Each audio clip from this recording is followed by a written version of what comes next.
Next-generation sequencing method. Use in whole genome sequencing. To sequence entire genome for complete DNA sequences, and whole exome sequencing. To sequence all exons in genome. And target sequencing. To sequence specific genes. And RNA sequencing. Or transcriptome sequencing. To sequence all RNA for gene expression profile. And single-cell sequencing. To sequence single cell to understand biological processes. And epigenetic sequencing. To examine modifications that affect gene activity. Without altering DNA sequencing. As DNA methylation. And proteomic sequencing. To enable precise protein quantification. And highly multiplex sequencing. To process multiple samples in single run. And chip sequencing. To investigate protein-DNA interaction. Continuously.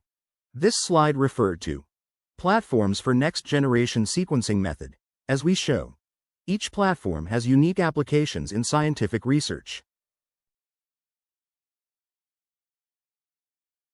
So, next-generation sequencing method. Initiate by DNA or RNA extraction, and library preparation, in process of fragmentation by fragment DNA or RNA into shorter sequences. And ligate adapters in both ends of fragments in process of indexing or barcoding.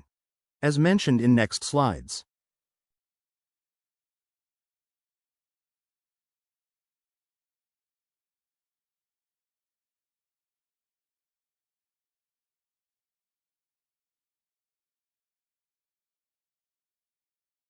And cluster generation. By bind fragments to flow cell. And undergo bridge amplification to form clusters. For sequencing by using massively parallel sequencing platforms. And data analysis. By align output sequence to reference sequence. As mentioned in next slides.